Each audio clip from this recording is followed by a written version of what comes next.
बिस्मिल्लाहिर्रहमानिर्रहीम। Welcome to our academy. तो जी वो लोग जिन लोगों ने आज हमारा सेशन ज्वाइन किया है और वो बिगिनर है, उनको नहीं पता कि किस तरह जो तैयारी को लेके चलना है, किस तरह पीपीएससी का पैटर्न होता है, वो क्या करें, वो पहले हमारा लेक्चर नंबर 1 को स्टार्ट से देख लें। लेक्चर नंबर 1 के पहले 7 मिनट में मैंने डिटेल के साथ बताया है कि किस तरह जो पीपीएससी का पैटर्न होता है, किस तरह हमने तैयारी को लेके चलना है और किस तरह जो अप्लाई वगैरह सभी डिटेल के साथ मैंने बात की है। तो आप जब वो पहले लेक्चर नंबर 1 के पहले 7 मिनट देख लें। तो बिला तखीर हम आज का लेक्चर शुरू करते हैं। आज हम जिस पेपर को डिस्कस करने जा रहे हैं वो लेबर इंस्पेक्टर का पेपर है, जिसको पीपीएससी ने 2024 में कंडक्ट किया था। इसमें सभी लोग अप्लाई कर सकते थे, चाहे आपका बीए है, बीएससी है, आपकी कोई भी डिग्री, आपने जोलॉजी, बॉटनी, केमिस्ट्री, मैथ, कोई भी आपने किसी भी सब्जेक्ट में आपने अपनी डिग्री कंप्लीट की है, तो सभी लोग इसमें अप्लाई कर सकते हैं। इसमें कोई भी डिग्री का कोई भी इशू नहीं होता। तो आप लेक्चर 1 को स्टार्ट से देख लें, उधर मैंने डिटेल के साथ ये सारी चीज़ें बताई हुई हैं। बिला तखीर हम आज का पेपर शुरू करते हैं। सबसे पहला क्वेश्चन है, which caliph of Muslims ordered the collection of अहादीस। तो वो कौन से मुस्लिम खलीफा थे जिन्होंने जो है वो ऑफिशियल लेवल पर अहादीस की कलेक्शन का काम किया। तो ये हज़रत उमर बिन अब्दुल अजीज़ थे, जिन्हें हम उमर सानी भी कहते हैं। इनका दौरे खिलाफत जो है वो हुजूर पाक सल्लल्लाहु अलैहि वसल्लम की वफ़ात से तकरीबन 90 साल बाद शुरू हुआ। ठीक है, तो 90 साल आपने याद रखना है कि हज़रत उमर बिन अब्दुल अजीज़ जो है वो 90 साल बाद इनका दौरे खिलाफत है, और हज़रत उमर रज़ियल्लाहु अन्हु आपको पता है कि ये दूसरे खलीफा है। ठीक है, तो हज़रत उमर बिन अब्दुल अजीज़ ने 90 साल बाद जो है वो जो अहादीस की कलेक्शन का काम जो है वो शुरू किया था। ठीक है, तो ये आपने बात जो है वो याद रखनी है, ये क्वेश्चन अक्सर पूछा जाता है। उसके बाद हम देखते हैं जी, what was the age of prophet Nuh. तो आपको पता है कि हज़रत नूह अलैहिस्सलाम की जो एज है वो 950 साल थी। इससे पहले भी आप पिछली किताबों में पढ़ते आए हैं। और उनकी कौम पर जो वो अजाब आया था, अल्लाह ताला का सलाब की सूरत में वो अल्लाह ताला का अजाब आया था। ठीक है, तो दूसरे जो क्वेश्चन पूछे जाते हैं तो अक्सर ही पूछा जाता है कि हज़रत नूह अलैहिस्सलाम की कश्ती का क्या नाम था। तो ये मैंने इधर मेंशन किया हुआ है। और दूसरा जो है वो हज़रत नूह अलैहिस्सलाम की कश्ती जो कहाँ पे आके रुकी थी, तो ये भी मैंने इधर जो लिख दिया। आप जो सारा इसको रीड कर लीजिएगा। ठीक है, तो जो क्वेश्चन क्या था, तो 950 साल जो है वो हज़रत नूह अलैहिस्सलाम की उम्र थी। ठीक है, उसके बाद हम तीसरा क्वेश्चन देखते हैं जी। क्वेश्चन पूछा गया जी, हुजूर पाक सल्लल्लाहु अलैहि वसल्लम कौन से साथी थे जो कातबे वही थे। तो इनमें से हज़रत जैद बिन साबित जो है वो एक जो है वो साहबी जो वो कातबे वही थे। ठीक है, तो ये भी क्वेश्चन जो है वो मेरे ख्याल इससे पहले 2023 का कोई पेपर था, उसमें भी हम पहले पढ़ चुके हैं। तो उसको भी आप जो है वो देख लीजिएगा। तो हज़रत जैद बिन साबित ये आपने याद रखना है, जैद बिन हारिस नहीं है, जैद बिन साबित है। उसके बाद हम देखते हैं जी, तवाफ़ ज़ियारत इज़। तवाफ़ ज़ियारत किसे कहते हैं? तो आपको पता ही है कि ये हज का एक रुकन है। तवाफ़ ज़ियारत जो आपको पता है कि खाना काबा के गिर्द 7 चक्कर लगाए जाते हैं। तो वो कोई क्या वाजिब है, फ़र्ज़ है, नफ़िल है? तो वो क्या है? वो फ़र्ज़ है। तो ये बात आपने याद रखनी है। ठीक है, उसके बाद हम देखते हैं जी, the number of deserving categories of ज़कात in the light of Quran.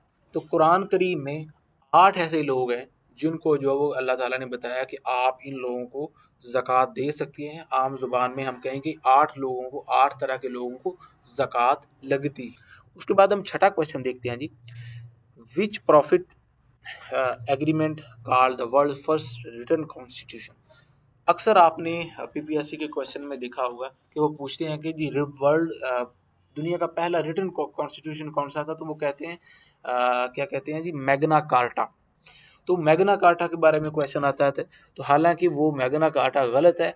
इससे पहले हुजूर पाक सल्लल्लाहु अलैहि वसल्लम के दौरे खिलाफ हज़रत हुजूर पाक हमारे नबी प्रॉफिट के दौर में ही हुजूर पाक सल्लल्लाहु अलैहि वसल्लम ने यहूदियों के साथ एक माहदा किया था। वो माहदा क्या था कि यहूदियों को जब हुजूर पाक सल्लल्लाहु अलैहि वसल्लम ने हिजरत की थी, तो यहूदियों ने, अंसार ने और मुसलमानों ने एक माहदा किया था, जिसके तहत जो है वो अगर हम पर अटैक होता है तो हम इकट्ठे दिफा करेंगे। और भी इसमें बहुत सारी जो वो शिकें शामिल थी। तो दुनिया का जो पहला रिटन कॉन्स्टिट्यूशन उसे हम क्या कहते हैं, उसे हम कहते हैं मिसाके मदीना। लेकिन अगर मिसाके मदीना का यहाँ पे ऑप्शन मौजूद ना हो, यहाँ पे मैग्ना कार्टा हो, तो आप जो मैग्ना कार्टा को करेक्ट आंसर जो वो लगा दीजिएगा। ठीक है, लेकिन सही आंसर जो मिसाके मदीना है। उसके बाद हम सातवां क्वेश्चन देखते हैं जी, इन विच ईयर हजूर पाक सल्लल्लाहु अलैहि वसल्लम ने कौन से साल में हज किया था। तो आपको पता है कि हिजरत के 10वें साल हजूर पाक सल्लल्लाहु अलैहि वसल्लम ने हज किया था। उसके बाद हम देखते हैं जी क्वेश्चन नंबर 8 है जी, the presidency of United Nation Security Council is held by each of members. तो देखें जिस तरह पाकिस्तान है, पाकिस्तान का जो नेम है वो पी से शुरू होता है, ठीक है। तो उन्होंने कहा जी कि इंग्लिश के अल्फ़ाबेटिकल ऑर्डर के हिसाब से जो वो सदारत मिलती है किसकी, यूनाइटेड नेशन सिक्योरिटी काउंसिल की। अगर पाकिस्तान कहेगी जी मुझे यूनाइटेड नेशन सिक्योरिटी काउंसिल की जो सदारत चाहिए, तो उसके लिए पाकिस्तान को अपने नंबर का वेट करना पड़ेगा। नंबर किस तरह आता है जी, ABC। अगर किसी वो कंट्री अफगानिस्तान है तो उसका पहले नंबर आएगा, ठीक है। पाकिस्तान है तो पी का जब बारी आएगी तो पाकिस्तान की, ठीक है। मुझे उम्मीद है आपको समझ आ गई होगी। उसके बाद हम 9वां क्वेश्चन देखते हैं जी, name the Iqbal's book publish 1923। तो ये अक्सर इस तरह के क्वेश्चन आते रहते हैं, तो मैंने ये जो लिख के आप लोगों को सारे डिटेल के साथ बता दिया है। तो ये इसका हमें मशरक आना है। तो बाकी और भी क्वेश्चन पूछे जाते हैं, ये बाले जबरील का पूछा जाता है, ज़रब कलीम का पूछा जाता है। तो मैं आपको थोड़ा सा चलो ट्रिक आपको बताता हूँ। आपने क्या करना है, आपने ये ज़हन में रखना है कि अल्लामा इकबाल ने जब अपनी किताबें लिखनी शुरू की, तो अल्लामा इकबाल ने जो खुद ही थे स्टार्ट किया, ठीक है। किससे स्टार्ट किया, खुद ही से, खुद ही से स्टार्ट आगाज़ लिया था। तो सबसे पहली किताब क्या होगी जी, असरार खुदी और रमूज़ खुदी, ठीक है। असरार खुदी और रमूज़ खुदी, ठीक है। फिर जो प्याम मशरक। तो इस तरह जो आप इसको कोई भी ट्रिक लगा के जो अब इसका, जिस तरह आप देखें 1935 में जो गवर्नमेंट ऑफ इंडिया एक्ट आया, तो आप इसको किस तरह याद कर सकते हैं। आप अपने जहन में रखें कि जब गवर्नमेंट ऑफ इंडिया एक्ट आया, तो अल्लामा इकबाल ने जो वो एक किताब लिखी बाले जिब्रील। तो इससे आप ये मुराद ले सकते हैं कि जी हज़रत जिब्राइल अलैहिस्सलाम का एक बाल जो है वो गवर्नमेंट ऑफ इंडिया एक्ट पे बारी है, ठीक है। तो वो इसे मतलब ज़हन में ज़हन नशीन रखने के लिए, तो ये 1935 में ही गवर्नमेंट ऑफ इंडिया एक्ट आया, तो 1935 में बाले जिब्रील आ गई। अल्लामा इकबाल ने क्या कहा जी, ज़हन में रखने के लिए कहा नहीं, क्या कहा अल्लामा इकबाल ने कि जो वो हज़रत जिब्राइल अलैहिस्सलाम का एक बाल जो गवर्नमेंट ऑफ इंडिया एक्ट पे बारी है, ठीक है। फिर जब ज़रब कलीम, तो एक साल बाद अल्लामा इकबाल को ख्याल आया कि जो अब इस गवर्नमेंट ऑफ इंडिया एक्ट पे एक ज़रब लगानी चाहिए, ठीक है। तो इस तरह आप चीज़ों को याद कर सकते हैं, ठीक है। तो अगर आपको मेरा ये तरीका नहीं ठीक लगा, तो आप जो अपने तरीके से भी इसे याद कर सकते हैं, अगर आप कंफ्यूज होते हैं इससे। उसके बाद हम देखते हैं 10वां क्वेश्चन देखते हैं, cyber warfare mean. Cyber warfare का मतलब क्या है कि टेक्नोलॉजी का यूज़ करके हम जो है वो कोई भी सिस्टम को हैक करने की कोशिश करें या तबाह करने की कोशिश करें, तो इसमें जो सारे ये ऑल ऑफ दीज इसका करेक्ट आंसर आएगा। उसके बाद हम क्वेश्चन नंबर 11वां देखते हैं जी, where is the United Nation drug control programme headquarter. तो ये वयाना में है। वयाना जो आपको पता है कि ऑस्ट्रिया का सिटी है। उसके बाद हम देखते हैं जी कि Lahore central business district is being developed eight. तो ये वाल्टन रोड, पहले भी ये क्वेश्चन आ चुका है। तो ये वाल्टन रिपोर्ट आपने याद रखना है, ठीक है। उसके बाद हम देखते हैं जी 13वां क्वेश्चन है जी कि under a Soviet Union influence Germany built a wall between East and West Germany. तो जर्मनी ने क्या किया था कि एक दीवार बनाई थी, वो क्या करने के लिए, ताकि जो है वो दोनों ईस्ट जर्मनी और वेस्ट जर्मनी के लोगों का एक दूसरे के साथ राब्ता ना हो सके, ताकि जो वो एक दूसरे से मिल ना सकें या जो भी, ठीक है। तो ये वो इसका जो है वो ये दोनों इसके करेक्ट आंसर ठीक है, ठीक है। ये ए भी ठीक है और बी भी ठीक है, ठीक है। उसके बाद हम देखते हैं जी what is the known as treaty of treaties. Treaty of treaties, तो ये की है convention of law of treaties. अब ट्रीटी ऑफ ट्रीटीज क्या है, तो ट्रीटी ऑफ ट्रीटीज में क्या किया गया था कि जितनी भी रूल डिफाइन किए गए थे, किसके, ट्रीटी के रूल डिफाइन किए गए थे कि अगर एक कंट्री ने दूसरे कंट्री के साथ मादा करना है तो उसमें क्या क्या रूल्स हो सकते हैं। तो ट्रीटीज के जो रूल को में डिस्कस किया गया था उसे हम कहते हैं Hague convention on law of treaties. तो इसको हम ट्रीटी ऑफ ट्रीटीज भी कहते हैं, ठीक है।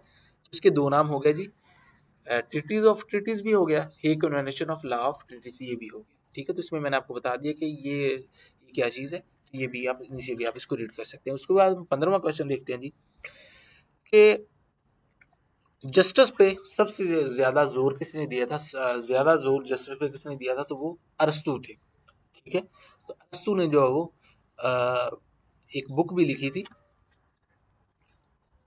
Justice and ethics. उसके बाद हम देखते हैं जी किधर चला गया, गुम ही हो गया, ये राज। अच्छा जी, तो 16वां क्वेश्चन हम देखते हैं जी, the main responsibilities of securities and exchange commission of Pakistan. तो इसे हम SCCP कहते हैं, अमूमी तौर पर आपने न्यूज़ चैनल में से देखा होगा एससीसीपी का काम क्या होता है? अगर आपने कोई कंपनी रजिस्टर करवानी है, आप बहुत सारे लोग जब वो ऑनलाइन की फील्ड में आ गए हैं, तो लोग क्या करते हैं, अमेरिका में कहते हैं हमने एलएलसी बनवानी है, तो पाकिस्तान में भी कोई ना कोई कंपनी, पाकिस्तान में अगर एलएलसी बनवानी है, मीन के आपने कंपनी बनवानी है, तो आपने जो वो एससीसीपी से बनवानी है। ठीक है, और भी जो है वो इसके बहुत सारे काम है, स्टॉक एक्सचेंज के बहुत सारी चीज़ों पर डील करता है। अगर आपने ट्रेड मार्क बनवाना है, तो ट्रेड मार्क की रजिस्ट्रेशन जो है वो भी एससीसीपी से होगी। तो इस तरह की बहुत सारी चीज़ें हैं जो कि ये एससीसीपी डील के करता है। Securities and exchange commission of Pakistan, जैसा कि मैंने आपको बताया कि कंपनी वगैरह बहुत सारी चीज़ों को, तो ये ऑल ऑफ दिस इसका करेक्ट आंसर आएगा। उसके बाद हम 17वां क्वेश्चन देखते हैं जी। The time taken by computer to process a job or instruction. कोई भी कंप्यूटर जो है वो कोई टास्क हम उसको देते हैं, तो वो जो टाइम लेता है उसे हम कहते हैं कि एक्सिक्यूशन टाइम उसे हम कहते हैं। उसके बाद हम क्वेश्चन देखते हैं जी। उसके बाद हम क्वेश्चन नंबर 18वां देखते हैं जी। The most abundant metal in earth crust. Earth crust किसे कहते हैं? आपको पता है कि ज़मीन की जो ऊपर वाली लेयर उसे हम कहते हैं अर्थ क्रस्ट। तो अर्थ क्रस्ट में एल्यूमिनियम जो है वो सबसे ज़्यादा जो है वो मेटल पाई जाती है। उसके बाद who invented the steam engine. तो जेम्स वाट ने जो वो स्टीम इंजन को ये इनका स्कॉटिश है। तो ये उसके बाद हम 20वां क्वेश्चन देखते हैं जी। If a large number of people suffer from disease at one place. अगर एक प्लेस पे जो है वो डिजीज़ जो है वो फैले, एक जगह पे, किसी स्पेसिफिक जगह पे, तो उसे एपिडेमिक कहते हैं। जिस तरह अगर वो फैल जाए वर्ल्ड में या जो, तो उसे हम कहते हैं पेंडेमिक, जिसे हम कहते हैं कोरोना पेंडेमिक। ठीक है, तो उसके बाद हम देखते हैं जी। Cycle of monsoon is well developed in. तो ये south and south east Asia इसका करेक्ट आंसर है। उसके बाद हम देखते हैं एयर इज एन। तो एयर क्या है? एयर एक मिक्सचर है। ठीक है, मिक्सचर किस चीज़ का? आपको होता है कि एयर में डिफरेंट किस्म की गैसेज हैं, नाइट्रोजन है, ऑक्सीजन है, कार्बन डाइऑक्साइड है, मिक्सचर ही हुआ ना। तो मिक्सचर आपको पता है कि किसे कहते हैं कि। उसके बाद हम देखते हैं जी। White light passing through the prism splits into. जब हम ये जो लाइट है, वाइट लाइट को हम किसी प्रिज्म में से गुजारते हैं, तो क्या होता है, वो 7 रंगों में वो जो वो निकल उसके वो स्प्लिट हो जाती है। ठीक है, उसके स्पेक्ट्रम बनती है। उसके बाद हम देखते हैं जी। Pakistani first female officer awarded United Nation medal for services. ये कंगो में जो पाकिस्तान की फीमेल जो वो अपने फ़राइज़ सर अंजाम दे रही थी, तो उसको जो वो 1 फरवरी 2020 में जो वो उनको ये मेडल मिला था। तो ये कंगो इसका करेक्ट आंसर है।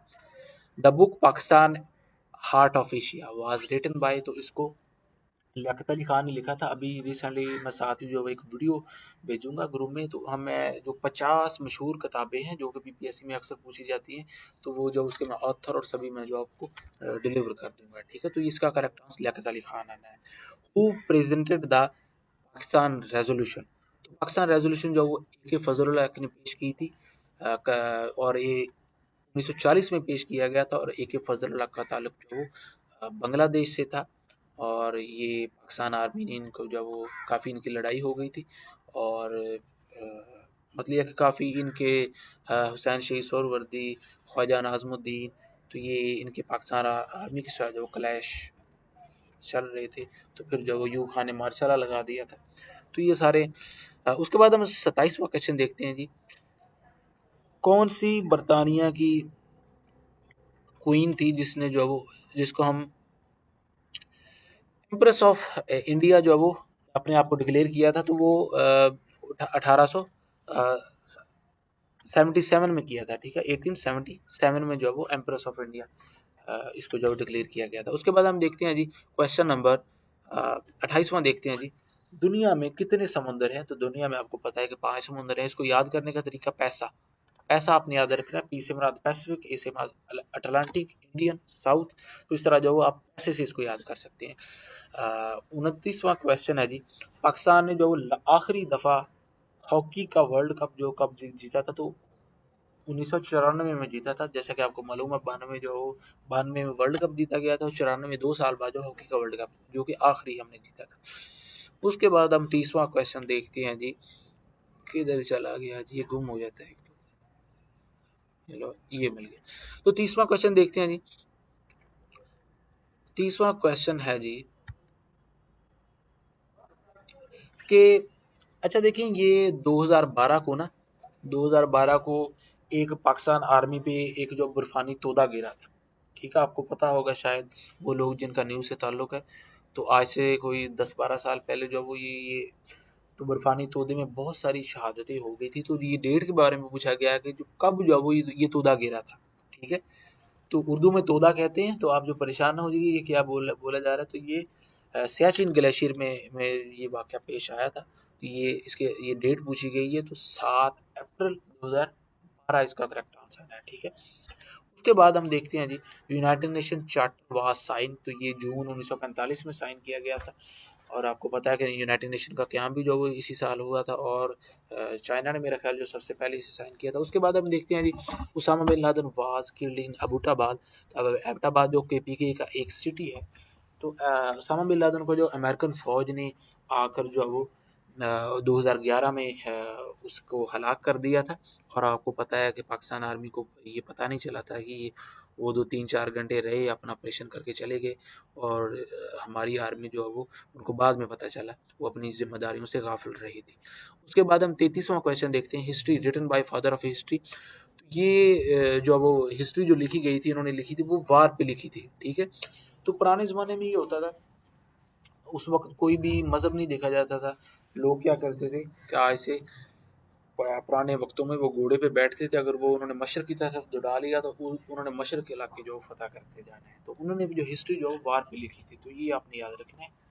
उसके बाद हम देखते हैं जी, व्हाट इज़ सरिया। एक है ग़ज़वा, दूसरा है सरिया।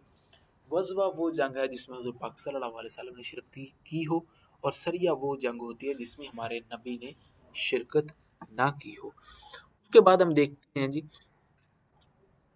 The lamp went dash at once. अब इसमें कौन सा ऑप्शन जो है वो करेक्ट है। तो अब देखिए, गो वेंट गॉन, तो हम देखिए गो थ्रू इसमें आ सकता है, नहीं आ सकता। गो थ्रू हम कहते हैं किसी चीज़ को, फाइल को हमने रीड करना है। गो डाउन कैसे कहते हैं, तो गो डाउन जो है वो लोअर मूवमेंट को हम कहते हैं।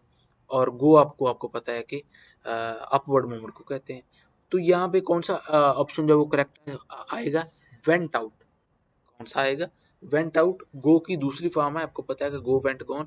तो वेंट आउट यहाँ पे आएगा। वेंट आउट कोई भी जिस तरह मैंने इधर डिटेल में भी मैंने बताया कि वेंट आउट हम कब यूज़ करते हैं कि जब जो है वो कोई भी वेंट आउट, जब लैंप जो है वो, कोई भी चीज़ जो है वो अचानक से ख़त्म हो जाए, ठीक है, स्टॉप शाइनिंग, ठीक है। तो ये आप इसको रीड कर लीजिएगा। मैंने जो सभी वैसे लिखे भी हुए, अगर कोई बंदा लेक्चर नहीं लेना चाहता तो मेरा ख्याल फाइल से भी उनको अच्छे से समझ आ जाएगी। तो ये आपको ये इस तरह की पीडीएफ कहीं से भी नहीं मिलेंगे। अगर आप चाहेंगे कि मैं जो इंटरनेट से सर्च कर लूँ, तो आप जितना मर्जी सर्च कर लें, इतनी डिटेल के साथ जो कोई भी आपको पास पेपर नहीं मिलेगा। तो ये मैं पीडीएफ भी आपको ग्रुप में मैं शेयर कर दूंगा, ठीक है।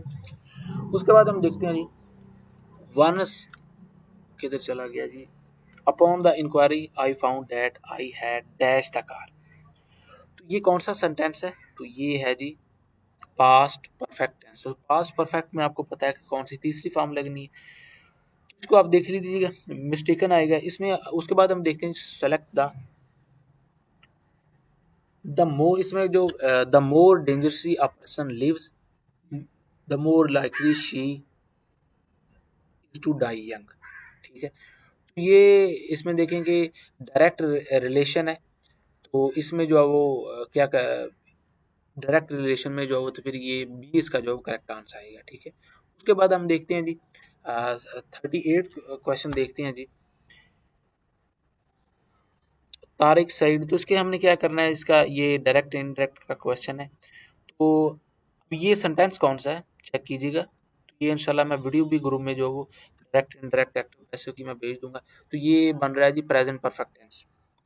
डायरेक्ट एंड इनडायरेक्ट के रूल में हम पढ़ेंगे, जैसा कि शायद पिछली क्लास में आपको पता है कि प्रेजेंट परफेक्ट टेंस को हम किस में तब्दील करते हैं, पास्ट परफेक्ट टेंस में। तो ये है, या प्रेजेंट परफेक्ट टेंस में आपको पता है कि हैव यूज होता है। तो पास्ट परफेक्ट में क्या होगा, हैड यूज होगा, ठीक है। तो एक तो ये रूल हो गया, ठीक है। तो इसका जो है वो ये इसका जो है वो करेक्ट आंसर बनेगा, ठीक है। तो हमने प्रेजेंट परफेक्ट को पास्ट परफेक्ट में चेंज करना है। तो ये अभी इंशाल्लाह ताला 2 या 3 दिन बाद जो वो डायरेक्ट इनडायरेक्ट और एक्टिव पैसिव के जो एक लेक्चर इंशाल्लाह कोई 30 से 40 मिनट का होगा, सभी हम उसमें डिस्कस कर लेंगे, वो मैं ग्रुप में भेज दूंगा, ठीक है। बल्कि वो मैंने रिकॉर्ड किया हुआ है, तो वो मैं भेज देता हूँ। उसके बाद हम 39th क्वेश्चन को देखते हैं जी। गो ऑन योर बिजनेस, ठीक है। तो हमने इसमें करेक्ट ढूंढना है, तो गो अबाउट आएगा। तो गो अबाउट क्यों आएगा जी, तो हम पहले देख लेते हैं जी।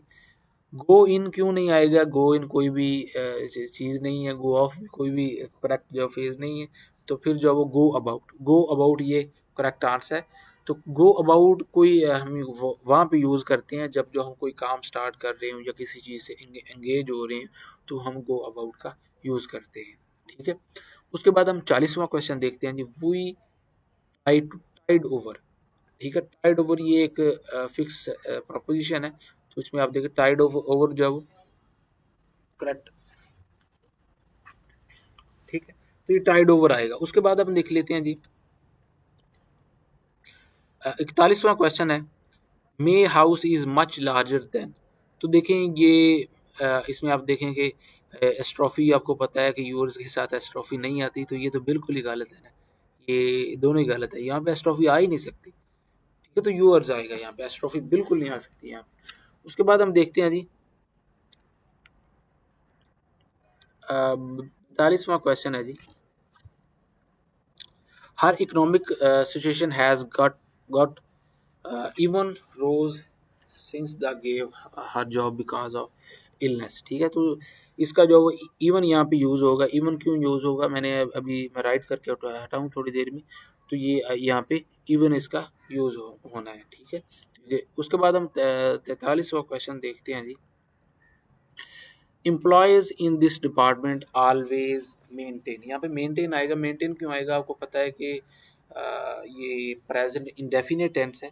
तो प्रेजेंट इंडेफिनिट में आपने एक रूल पढ़ा था कि जो प्लूरल चीज़ें हैं, यानी कि जो जमा चीज़ें हैं, उसके साथ आपने एस नहीं लगाना। सिंगुलर चीज़ों के साथ जो वो आप एस लगाना है। तो ये मेंटेन्स तो यहाँ पे आएगा नहीं, ठीक है। तो पहली फॉर्म लगानी है तो मेंटेन, ये तो आएगा नहीं, मेरा मेंटेनेंस आएगा, तो मेंटेन ही आपको आना है। पहली फॉर्म लगानी है, एस नहीं लगाना, क्योंकि ये प्लूरल चीज़ें। तो आप एम्प्लॉयज़ हैं, एम्प्लॉय नहीं है, ठीक है। तो यहाँ पे मेंटेन आएगा, प्रेजेंट इंडेफिनिट का यहाँ पे क्वेश्चन आई। उसके बाद हम देख लेते हैं जी क्वेश्चन नंबर 45, ठीक है। तो 45 क्वेश्चन हम देखते हैं जी। उसने पूछा जी I am very abet to him, तो ये कौन सा इसमें करेक्ट, तो ये मच आएगा यहाँ पे। आपको पता है कि ये मैनी, सो, ये जो करेक्ट नहीं है, ठीक है। उसके बाद एंटोनम पूछा गया जी। इनॉर्मस का एंटोनम क्या है, तो इनॉर्मस का जो एंटोनम है वो छोटा, इनॉर्मस बड़े को कहते हैं, तो यहाँ पे टीनी आएगा। तो ये किधर चला गया जी, ये रहा, ठीक है। तो ये इसका जो करेक्ट आंसर सी, इसका जो इनॉर्मस का आएगा। उसके बाद हम देख लेते हैं जी इम्पार्ट। इम्पार्ट कहते हैं पहुंचाना, तो कन्वे भी पहुंचाना, ठीक है। तो इसका डी इसका करेक्ट आंसर आएगा। उसके बाद हम देख लेते हैं 48 क्वेश्चन देखते हैं जी। Coolness night. अब मैंने आपको पहले भी बताया कि जो रिलेशन ऊपर पूछा गया हो, अगर इस तरह के पेयर आए, जो रिलेशन ऊपर पूछा गया हो, आपने वही रिलेशन नीचे फाइंड करना है। तो ऊपर का क्या रिलेशन है, कूलनेस नाइट, ठीक है, रात ठंडी, क्योंकि सूरज नहीं है तो रात जो है वो ठंडी है। तो ये आपने रिलेशन अपने जेहन में रखना है। तो नीचे जो आप रिलेशन वही फाइंड करेंगे, दिन जो है वो क्या, दिन गर्म है, ठीक है। ये नहीं है कि यहाँ पे वो लिख दे कि डे शाइनी, तो ये आपको कंफ्यूज करने के लिए डे शाइनी भी कर सकते हैं। तो ये आपने वही रिलेशन जो ऊपर है वो नीचे फाइंड करना है, ठीक है। उसके बाद हम देखते हैं जी न्यू इन्फॉर्मेशन और dengue virus cause the panic the public and government. A like, यहाँ पे ए लाइक आएगा, यही जो वो करेक्ट है, इसका फिक्र है। और ये लाइकली ये नहीं आएगा। ए लाइक जो दोनों गवर्नमेंट और आवाम में जो एक तरह की जो वो परेशानी थी या वो पैनिक थे। उसके बाद हम 50वां क्वेश्चन देखते हैं वाटर परसेंटेज इन प्लाज्मा। तो ये 80% हमारा जो प्लाज्मा है यानी कि खून है, उसमें 80% जो क्या है, उसमें पानी है। उसके बाद हम 51 नंबर क्वेश्चन को देखते हैं जी कि how many new sports were added Tokyo Tokyo Olympics 2020 में जो 5 नए खेलों को शामिल किया गया था, ये आप ज़हन में रखिएगा, 2020 में 5 नए खेलों को शामिल किया गया था। तो 52 क्वेश्चन नंबर 52 को हम देखते हैं जी। मोहम्मद अली आपको पता है कि बहुत बड़े बॉक्सर थे, अभी रिसेंटली उनकी। उसके बाद हम देखते हैं जी 53 क्वेश्चन नंबर को देखते हैं जी। कोई भी डिलीटेड फाइल है, वो आपको पता ही है कि लैपटॉप में रिसाइकलेबल में चली जाती है, किसी फाइल को हम डिलीट करें तो इसका नन ऑफ दिस आएगा। उसके बाद हम देखते हैं कि a set of possible data values is called, तो इसको हम डोमेन कहते हैं। ये पहले भी क्वेश्चन पूछा गया, तो पॉसिबल डाटा वैल्यूज को हम डोमेन कहते हैं। Which of the following is not an operating system, तो आपको पता है कि ये लिनक्स है, विंडोज है, डॉस, तो ये क्या है, ये ऑपरेटिंग सिस्टम है। ठीक है। ओरेकल जो है वो एक डेटाबेस मैनेजमेंट सिस्टम है, ये ऑपरेटिंग सिस्टम नहीं है। आपका एंड्रॉयड जो है वो भी एक ऑपरेटिंग सिस्टम है।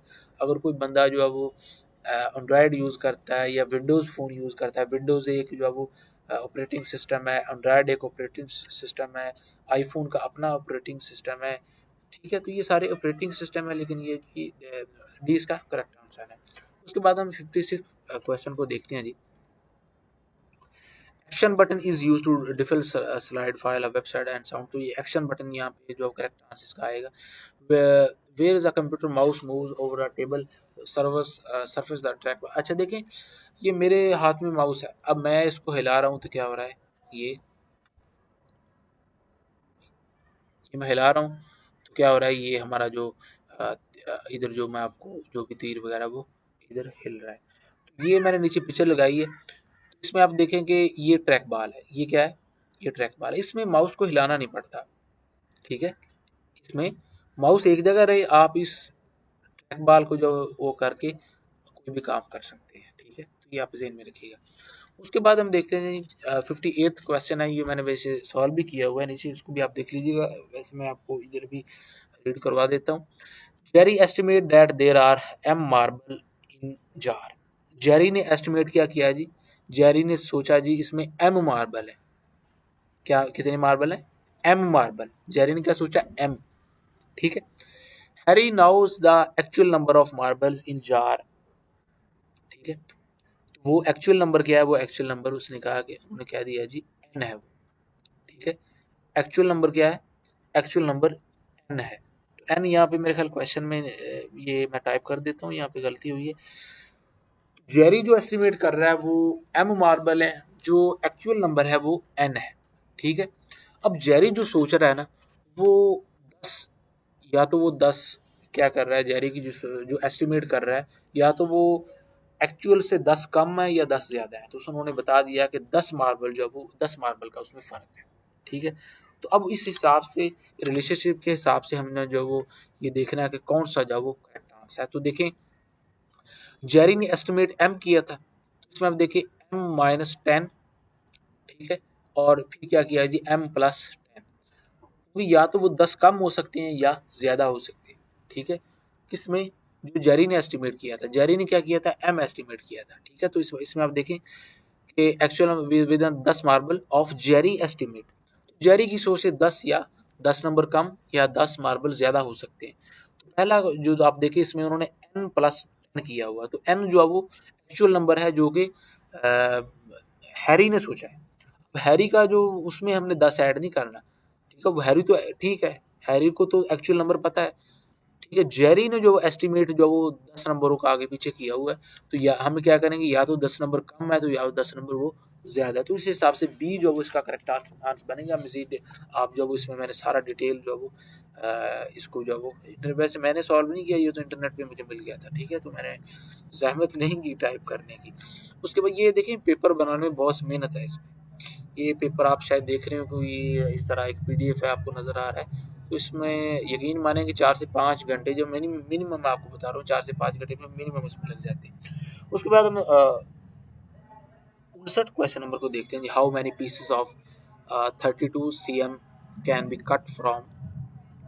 अच्छा देखें कि उसने बताया कि 13.5 या 13 सेंटीमीटर का एक रॉड है। तो अच्छा सॉरी, उसने कहा कि 330 सेंटीमीटर का एक रॉड है और हमने 13 सेंटीमीटर के हमने उसके कितने हम उसके पीसेस बना सकते हैं।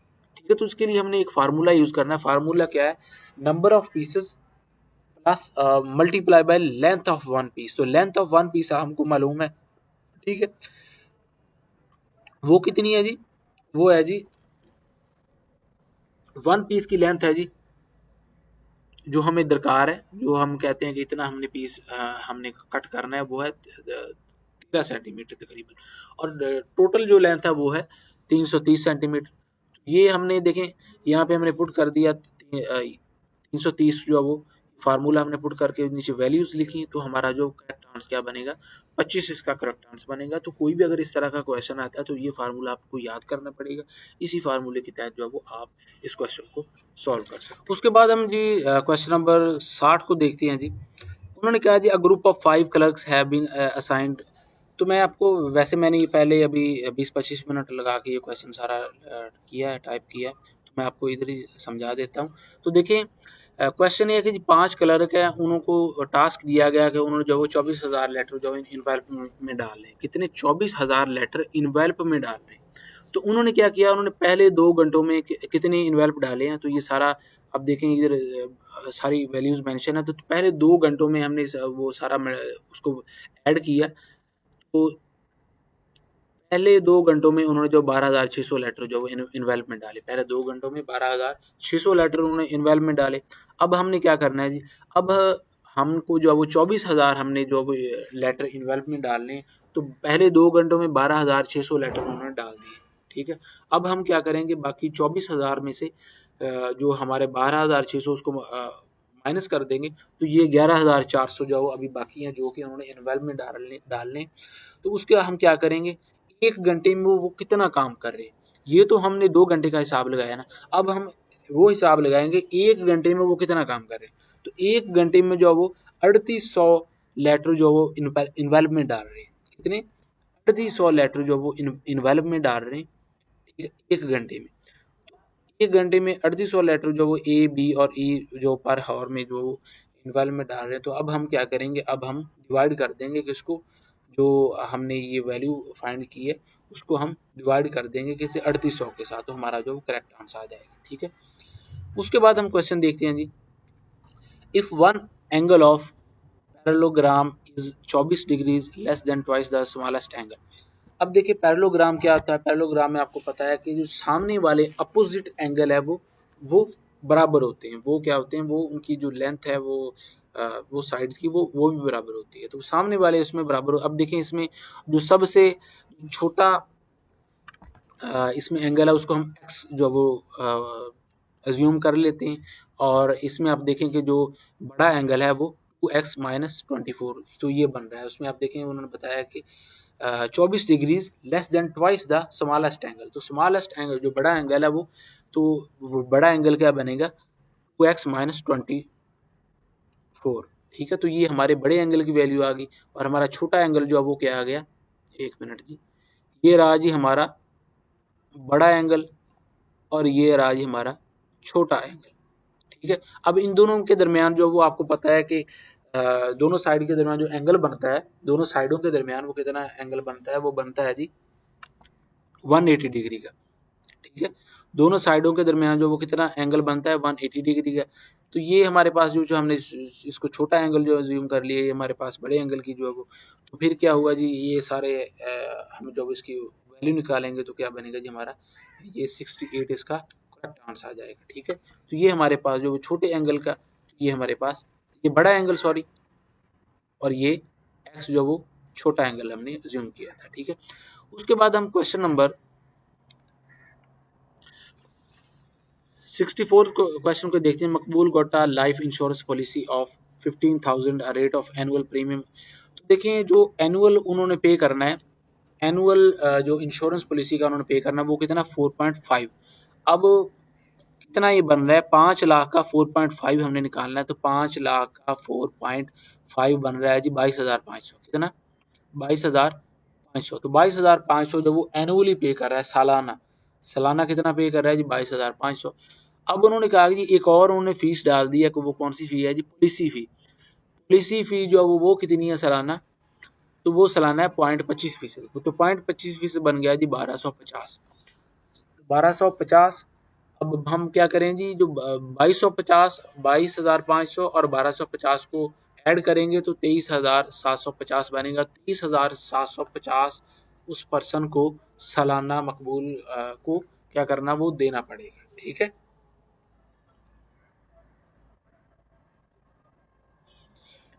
उसके बाद हम क्वेश्चन नंबर देखते हैं जी।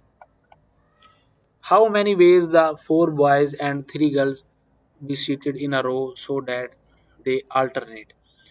अब देखिए कि हमने, उन्होंने कहा है जी 4 बॉयज को और 4 लड़के और 3 लड़कियों को हमने इस हिसाब से बैठाना है कि वो उनके दरमियान जो है वो एक दूसरे को अल्टरनेट करें। क्या करें, एक दूसरे को अल्टरनेट करें। तो हम देखते हैं जी, ये हमने किस तरह बैठाया जी, बॉय गर्ल बॉय। अगर हम पहले लड़की को बैठा देते हैं तो एंड पे जो है वो अल्टरनेट नहीं होगा, बॉय बॉय हो जाएगा। तो क्या करेंगे, boy girl boy girl boy girl. ठीक है। तो इस हिसाब से क्या बनेगा, पहले हम क्या करें जी, पहले हमने जो वो बॉयज है उनको किस तरीके से, हम 4 बॉयज को हम 4 फैक्टोरियल वेज में बिठा सकते हैं। फैक्टोरियल किसे कहते हैं, फैक्टोरियल कहते हैं जी, अगर कोई भी फिगर है, 5 फिगर है, तो 5 मल्टीप्लाई बाय 4, 3, 2 एंड 1, तो ये इसका फैक्टोरियल बन जाएगा। ठीक है। तो 4 का फैक्टोरियल और 3 का फैक्टोरियल। ठीक है। तो ये कितना बनेगा, 24 बॉयज का बनेगा 6, और इसको हम मल्टीप्लाई करेंगे तो ये 144 इसका क्वेश्चन आंसर आएगा। तो हमेशा कोई भी क्वेश्चन आता है तो आपने इसको फैक्टोरियल वेज के हिसाब से देखना है। अगर 4 बॉयज हैं तो 4 फैक्टोरियल वेज इसके बनेंगे, अगर 3 बॉयज हैं तो 3 फैक्टोरियल वेज इसके बनेंगे। ठीक है। फैक्टोरियल किसे कहते हैं, 3 का फैक्टोरियल, जैसा कि मैंने आपको बताया, तो 3 का फैक्टोरियल ये है। अगर 5 है तो 5 मल्टीप्लाई बाय 4, 3, 2, तो इस तरह इसका फैक्टोरियल बनेगा। ठीक है। तो फैक्टोरियल बेस के हिसाब से हम इस क्वेश्चन को देख सकते हैं। उसके बाद हम जी 66 क्वेश्चन को देखते हैं जी। द टर्म फेसबुक डिप्लोमेसी वास कॉइन। तो देखें 2008 में जो फेसबुक डिप्लोमेसी शुरू की गई थी, फेसबुक डिप्लोमेसी क्या है कि फेसबुक के जरिए जो है वो एक दूसरे कंट्रीज के साथ जो है वो अपने खारजा ताल्लुकात जो बेहतर बनाना, तो इसको हम क्या कहते हैं, फेसबुक डिप्लोमेसी। तो इसको 2008 में शुरू किया गया था। President James Monroe announce the Monroe doctrine. तो आपको पता है जेम्स मनरो जब वो अमेरिकन सदर थे तो इन्होंने क्या किया, यूएस ने क्या किया था, यूएस प्रेसिडेंट ने जो वो यूके पर, ब्रिटिश गवर्नमेंट पर जो पाबंदियां लगाने के लिए इस डॉक्ट्राइन को, जिस तरह बाजवा डॉक्ट्राइन है तो इस तरह ये भी एक डॉक्ट्राइन है। ठीक है। उसके बाद हम देखते हैं जी 69th क्वेश्चन को देखते हैं, which is the largest city in the world. तो दुनिया में सबसे किस सिटी की सबसे ज़्यादा आबादी है, तो टोक्यो जापान का सिटी है तो उसकी सबसे ज़्यादा आबादी है दुनिया में। उसके बाद हम देखते हैं जी the large part of great wall of China was constructed. तो ये देखें 7वीं सदी में जो है उसका सबसे बड़ा हिस्सा बनाया गया था। तो 7वीं सदी, ये सी ही क्या मीनिंग है, तो सी में इसे हम कहते हैं कॉमन एरा। क्या कहते हैं, कॉमन एरा। तो ये 7वीं सदी बनती है। उसके बाद हम देखते हैं जी, ये हो गए क्वेश्चन मेरे ख्याल। अच्छा जी, दुनिया की उन्होंने पूछा कि तीसरी जो बड़ी माउंटेन है वो कहाँ पे, आपको पता है पहली माउंटेन जो है वो माउंट एवरेस्ट है, वो नेपाल में वाक़ है। दूसरी जो है वो पाकिस्तान में केटू है। जो पहली माउंटेन जो रेंज है, जो सबसे बड़ी दुनिया की माउंटेन है वो माउंट एवरेस्ट है, वो नेपाल में है, वो हिमालय रेंज में है। और दूसरी जो बड़ी माउंटेन है दुनिया की वो पाकिस्तान में है, जो कि कराकरम रेंज में है, वो केटू है। और तीसरी जो बड़ी पहाड़ी है वो चिंगनजुगा है। ठीक है। तो ये कहाँ पे, ये भी नेपाल पे है, नेपाली लैंग्वेज में जो है वो इसका बताया नेम लिखा गया है। ये कहाँ पे, ये नेपाल में है, ये भी हिमालय रेंज में है। तो रेंज, माउंटेन रेंजेस पे मैंने एक लेक्चर बनाया हुआ है, तो वो भी अगर आपको नहीं मिला तो वो मेरे ख्याल मैंने भेज दिया है। ठीक है। तो आज वो आप देख लीजिएगा, कल के लेक्चर में मेरे ख्याल हमारा माउंटेन रेंजेस का लेक्चर हो गया, तो उसमें हमने सभी माउंटेन रेंजेस जो है वो देख लिए हैं। हिमालय को भी हमने देखा है। ठीक है। तो सारे हमने माउंटेन रेंजेस में देखे हैं। उसके बाद हम देखते हैं जी, विच ऑफ फॉलोइंग कंट्रीज, देखें इनमें से कौन सा ऐसा क्वेश्चन कंट्री है, सॉरी उन्होंने पूछा है कि जिसका बैरूत जिसका कैपिटल है। तो लबनान जो है वो इसका कैपिटल बैरूत है। तो आपको पता है कि रिसेंटली इसराइल में बैरूत में बहुत सारी बमबारी की है। उसके बाद हम highest peak of Africa, Africa की जो वो सबसे बड़ी जो पीक है वो है माउंट कलिमंजारो। ठीक है। तो ये तंजानिया में वाक़ है, तो ये भी आप इसको देख लीजिएगा। उसके बाद हम देखते हैं जी, which famous city of Turkey found both. तो इस्तांबुल जो है वो यूरोप में भी वाक़ है और एशिया में भी वाक़ है, ठीक है। उसके बाद हम देखते हैं valley of Peshawar drain by river. तो आपको पता है कि पेशावर की घाटी की जो है वो काबल, दरिया काबल जो है वो सैराब करता है। उसके बाद हम देखते हैं द समालस इस्लामिक कंट्री। तो आपको पता है कि मालदीव जो है वो सबसे छोटा कंट्री है, इस्लामिक कंट्री है। तो इन्होंने पूछा जी eroded bedrock with long horizontal parallel grooves is termed है। तो ये यार्डिंग्स कहते हैं, ये कैसे, जिसे हम टीले भी कह सकते हैं, जैसे टीला जहाँ पे पानी की बहुत ज़्यादा कमी हो तो ये यहाँ पे जो यार्डिंग्स बनते हैं, ठीक है, जिसे हम टीला भी एक किस्म का कह सकते हैं, ठीक है, यहाँ पे पानी की बहुत ज़्यादा कमी है। उसके बाद हम देखते हैं जी defence day is observed on. तो आपको पता है कि 6 सितंबर को पाकिस्तान अपना यौम दिफा मनाता है। छांगा मांगा पॉलिटिक्स, छांगा मांगा पॉलिटिक्स क्या, जो अभी इमरान खान को आपने सुना है कि छांगा मांगा की सियासत करते हैं। छांगा मांगे में जो वो क्या हुआ, लोगों को पैसे दे के, जो एक रेस्टोरेंट था वहाँ पे अगर आप जाएं तो वहाँ पे आज भी वो रेस्टोरेंट मौजूद है, वहाँ पे पैसे दे के लोगों को लाया गया था, वोट दिलाने के लिए लोगों को खरीदा गया था।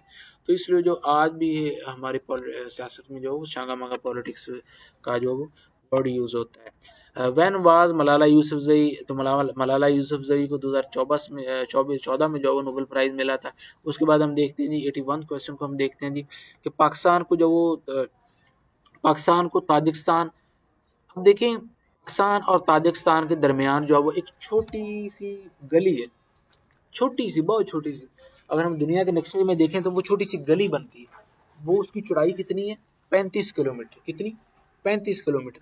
तो उस 35 किलोमीटर की गली की वजह से पाकिस्तान जो वो पाकिस्तान का ताजिकिस्तान के साथ राब्ता जो मुनक़ता हो जाता है। तो वो गली जो है वो अफगानिस्तान के ज़ेरे कंट्रोल में, अगर पाकिस्तान उसे अपने कंट्रोल में ले लेता है तो पाकिस्तान और ताजिकिस्तान के दरमियान जो ज़मीनी राब्ता हो जाएगा। उसके बाद हम 82 क्वेश्चन को देखते हैं, विच पास कनेक्ट्स द। तो खैबर पास जो पाकिस्तान और अफगानिस्तान को कनेक्ट करती है। पास किसे कहते हैं, पास दो पहाड़ों के दरमियान एक खाली जगह होती है, उसे हम पास कहते हैं। पहाड़ जो वो रास्ता रोक लेते हैं, तो दो पहाड़ों के दरमियान एक रास्ता जो है वो दो शहरों को मिला देता है, दो कंट्रीज को भी मिला देता है। उसके बाद हम देखते हैं सी पैक एग्रीमेंट जो वो 2015 में हुआ था। आपको पता है कि जब चाइना के प्रेसिडेंट आए थे, जनरल परवेज मुशर्रफ जो वो ने जहांगीर करामत को रिप्लेस किया था, ठीक है। जहांगीर करामत को जब वो जनरल परवेज मुशर्रफ को ने रिप्लेस किया था। उसके बाद हम देखते हैं जी पाकिस्तान का कौन सा ऐसा हमसाया मुल्क है जो लैंड लॉक है। तो अफगानिस्तान लैंड लॉक है। लैंड लॉक किसे कहते हैं कि वो ऐसा कंट्री जिसको कोई भी समुंदर नहीं लगता है, उसको हम लैंड लॉक कंट्री कहते हैं। Following leaders led the Muslim League delegation for the Shimla conference. Shimla conference में जो मुस्लिम लीग के ये 3 लीडर थे, ठीक है। ख्वाजा नाज़मुद्दीन थे, लियाकत अली खान थे और जिन्ना थे। 87th क्वेश्चन को हम देखते हैं जी कि 1905 में उन्होंने पूछा कि 1905 में जब पार्टीशन ऑफ बंगाल हुआ था, तो आपको पता है कि बंगाल एक सूबा था, बहुत बड़ा सूबा था, उसको 2 हिस्सों में तकसीम कर दिया गया था। तो एक में मुसलमानों की हुकूमत हो गई थी, एक में जो हिंदुओं की हुकूमत हो गई थी। तो वो जो है वो उस वक्त जो इंडिया के वाइसरे थे वो लॉर्ड कर्जन थे, ठीक है। उसके बाद हम देखते हैं 88th क्वेश्चन को देखते हैं जी रास। तो लोधी जो है वो इसके लोधी डायनेस्टी जो है वो दिल्ली सल्तनत के आखिरी डायनेस्टी थी। तो लोधियों को जो वो किसने शिकस्त दी थी, मुगलों ने शिकस्त दी थी 1526 में। उसके बाद हम देखते हैं इस्लामिया कॉलेज जो है वो पेशावर, उसको कब बनाया गया था, 1913 में इस्लामिया कॉलेज को बनाया गया था। ये आपने याद रखना। 14 पॉइंट जो वो अल्लामा इकबाल ने जो वो दिए थे, वो नेहरू रिपोर्ट के जवाब में दिए थे। नेहरू रिपोर्ट आपको पता है मेरे ख्याल 1928 में जो नेहरू रिपोर्ट पब्लिश हुई थी, तो उसके जवाब में हमारे कायदे ने क्या किया था, उन्होंने अपने 14 पॉइंट जो है वो एजेंडा पेश किया था। आसमान पर उड़ना क्या कहते हैं, तो समानता ही उड़ना पंजाबी में वर्ड है ना। अक्सर आसमान में उड़ना जो वो इसे गुरूर करना कहते हैं। मुहावरा मुकम्मल कीजिए, आज मरे कल दूसरा दिन, ठीक है। उसके बाद हम देखते हैं जी नवाब वाजिद अली शाह का क्या तखल्लुस है। तो उनका तखल्लुस जो है वो अख्तर है, ठीक है। अनीसियात मीर क्या है, अनीसियात मीर ये एक किताब है। तो इसका मुसन्नफ उन्होंने पूछा कि अनीसियात मीर का मुसन्नफ कौन सा है। तो अनीसियात मीर का जो मुसन्नफ है वो कौन है जी, वो है मसूद हसन रिजवी। उसके बाद हम देखते हैं शार रुमान किसे कहते हैं। तो ये बहुत बार क्वेश्चन पूछा जाता है, अक्सर शेरानी इसका करेक्ट आंसर है। उसके बाद हम देखते हैं जी रजब अली बेग सरवर ने अल्फ लीला का तर्जमा किस नाम से किया था। शबनस्ता शबनम शबस्तान सरवर, अलिफ लैला एक किताब है, आप इसको इंटरनेट पे सर्च करें तो ये क्या है, एक उसका तर्जुमा उन्होंने इस नाम से किया। उसके बाद मुझे इस्तारा किसे कहते हैं, इस्तारा जो उधार लेने को कहते हैं, तो ये उर्दू ग्रामर का एक वर्ड है, तो उर्दू ग्रामर भी हम इंशाल्लाह ताला शुरू करेंगे अभी आने वाले लेक्चर्स में। हुसन मंजर, अच्छा ये डॉक्टर हुसन मंजर यहाँ पे आना, ये एक इंसान का नाम है। डॉक्टर हुसन मंजर का कौन सा नावल जो सौदे माशियात और मीशत को मौजू बनाता है, तो ये अल आसफा है, ठीक है। तो ये डॉक्टर हुसन मंजर आना है यहाँ पे। उसके बाद हम देखते हैं जी बाल जिब्रील की शाद कब हुई थी, तो 1935 में हुई थी। मैंने पहले भी आपको बताया कि आपने ये ज़हन में रखना है कि गवर्नमेंट ऑफ इंडिया एक्ट 1935 में आया, तो अल्लामा इकबाल ने कहा जी गवर्नमेंट ऑफ इंडिया एक्ट पे एक बाल ही काफ़ी, ठीक है। एक बाल जो है गवर्नमेंट ऑफ इंडिया एक्ट पे भारी है। सर सैयद अहमद खान ने अलीगढ़ से कौन सा रसाला जारी किया है, तो आपको पता है कि रसाला तहजीबुल अखलाक जो अली ने जारी किया था। तो ये आज का हमने पेपर डिस्कस किया है। अभी हम एक पेपर कर रहे हैं, तो आगे इंशाल्लाह ताला हम दो दो तीन तीन पेपर भी करेंगे। तो ये हमने डिस्कस किया है। तो मेरा सर भी काफ़ी दर्द कर रहा था, तो मैंने जो आपको बताया ऐसा है, अब आज मैं बोल रहा हूँ। तो कल इंशाल्लाह ताला एक अच्छे अंदाज के साथ जो है वो लेक्चर हम देखेंगे। तो आज हम इतना ही जो है वो, बाकी टॉपिक वाइज लेक्चर वो भी मैं शेयर कर देता हूँ, ये भी शेयर कर देता हूँ, पीडीएफ भी आपको शेयर कर देता हूँ। तो इसका शाम को हमारा टेस्ट होगा, सुबह को डेली बेस पे हमारा लेक्चर हुआ करेगा और शाम को हमारा टेस्ट हुआ करेगा। कल हम मिलते हैं, मुझे इजाज़त दीजिएगा। अल्लाह हाफिज़।